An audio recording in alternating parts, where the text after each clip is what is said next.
Quimatio es una de las compañías que yo tuve la suerte, bueno, la primera compañía que yo llevé a comité de inversiones cuando entré en Guaira, con Fernando Mateus, que le mandamos un abrazo. Recuerdo que comentabais, ¿no? Oye, la ciberseguridad no es solamente dentro, ¿no? del ordenador, ¿no?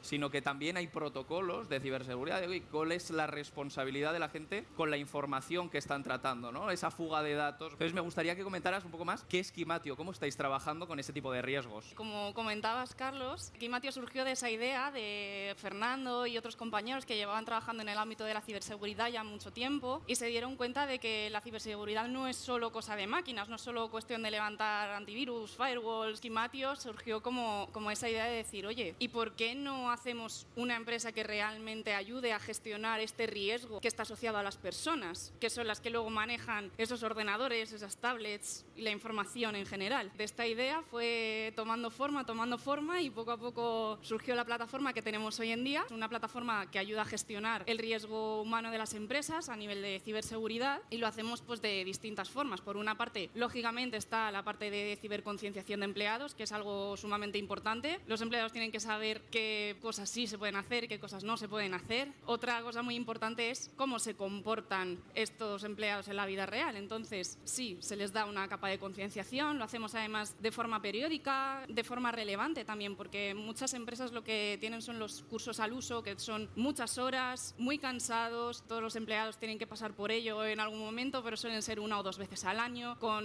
información que puede interesarles, puede no interesarles porque ya se lo saben. Entonces, nuestro reto en un principio fue hacer un programa de concienciación que pudiera ser recurrente para que eso no caiga en el olvido y que además sea relevante, que vaya a aquello que realmente el empleado necesita y no aburrirle con cosas que ya conoce. Por otra parte, como comentaba, tenemos lo que es la prueba de simulación de ataques de ingeniería social, tenemos pruebas de phishing, de smishing con códigos QR, y ahora estamos muy cerquita ya de conseguir sacar una funcionalidad de phishing también a través de llamadas de voz, y también ver cómo se comporta el empleado en la vida real cuando recibe un ataque de estas características. De esta forma podemos, por una parte, saber cuál es el riesgo al que se expone la empresa y, por otra parte, concienciar al empleado. También tenemos otro módulo que es el que se encarga de monitorizar credenciales que puedan estar expuestas. Podemos ver si los correos corporativos están en algún tipo de brecha de servicio de terceros, porque lo normal es que todas las empresas en algún momento necesiten servicios de terceros, o que muchas veces también pues, los empleados utilizan sus credenciales corporativas con fines personales, que también sucede. Entonces, lo que hacemos es ir monitorizando constantemente en busca de esas credenciales filtradas. Proporcionamos esa información por una parte, para que el usuario pueda concienciarse y pueda mitigar este riesgo cambiando sus contraseñas, y pues por otra parte esto también es información valiosa respecto al nivel de riesgo al que está expuesto la compañía. También tenemos otra serie de módulos ya más avanzados que incluyen también una capa de psicología. Como comentaba, los que manejamos las máquinas somos humanos, por tanto la psicología de las personas tiene mucho que ver. Entonces tenemos también módulos de bienestar, de burnout, tenemos también otro que es de grupos de riesgo interno, para poder situar un poco al empleado donde se encuentra dentro de la empresa y que pueda saber cómo mejora su situación, en qué cosas tiene que poner más atención. Lo bueno es que todo esta información la volcamos en un dashboard para el operador, que suele ser el CISO o alguna persona del equipo de seguridad, y podemos obtener el nivel de riesgo de toda la empresa en función pues, del impacto que tendría un incidente, en función de la probabilidad de incidente también. Entonces, toda esta información lo que permite es tomar decisiones verdaderamente informadas de cómo gestionar el riesgo asociado al factor humano, tanto a nivel de empresa como a nivel de departamento y a nivel individual también. En empresas pequeñas esto puede ser de utilidad, y luego incluso en empresas grandes, si hay perfiles concretos que nos interesan por la sensibilidad de la información que manejan o de sus funciones, etcétera, pues podrían también consultar esta información a nivel individual. Qué bueno. Y además, Quimatio, que no lo habíamos comentado, también fue uno de los proyectos que pasó por el programa de INCIBE, ¿no? Estos programas de aceleración, incubación, que luego hablaremos, además con Jordi Avian, un poco en qué consiste, qué se busca y, por supuesto, vuestro feedback, ¿no? De qué ha supuesto el pasar por uno de ellos, ¿no? Pero si queréis volvemos a hacer pregunta, esta vez que vuelva la bola contigo, Andrea, si quieres empezamos, porque estábamos hablando, ¿no?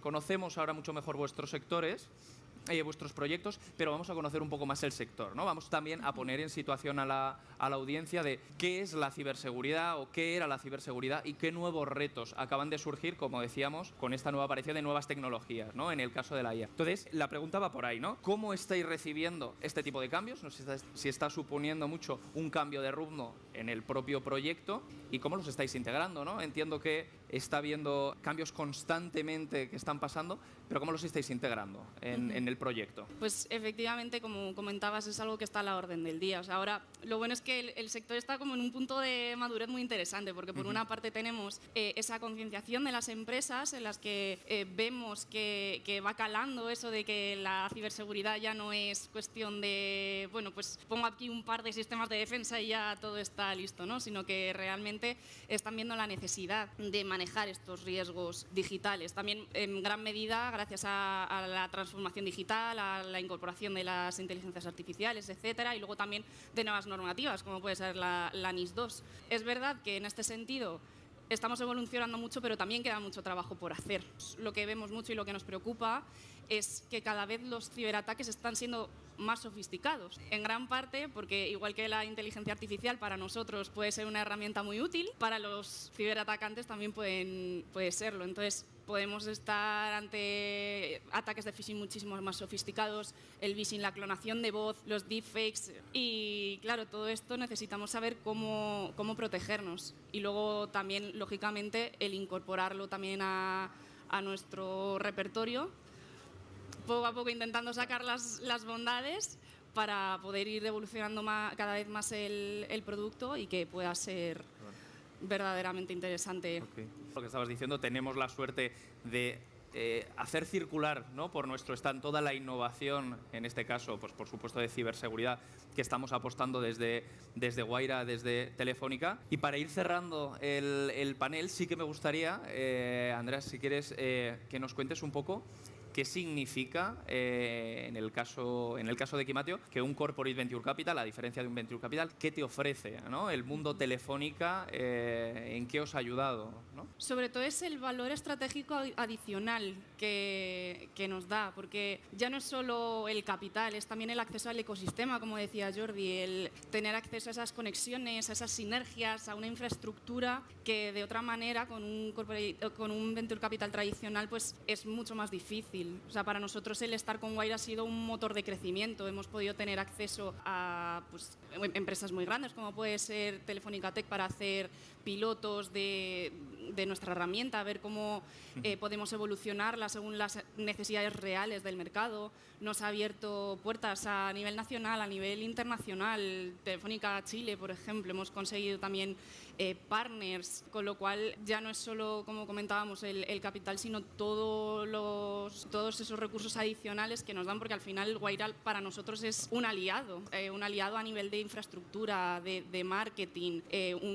lógicamente es un respaldo reputacional muy importante. Entonces a nosotros nos permite posicionarnos en el mercado ya no solo como una startup sin más, sino como realmente una solución confiable, una solución potente y una solución escalable. Y creo que es importante también en el caso de Telefónica el nutrirse, ¿no?, de este conocimiento de mercado que tenéis, de esta constante iteración de proyectos, de cosas que surgen, cosas que se van desechando, pero que al lado de una startup que lo que tiene es esa capacidad, ¿no?, de adaptarse, que podamos también desde el corporativo, desde la propia Telefónica, el conocer, ¿no?, y poder seguir. Lo primero, millones de gracias por acompañarnos esta tarde, contarnos mejor cuáles son cada uno de los proyectos que estáis trabajando y, por supuesto, encantados de recibiros desde Wayra para poder trabajar juntos. Muy buenas tardes. Muchísimas Muchas gracias.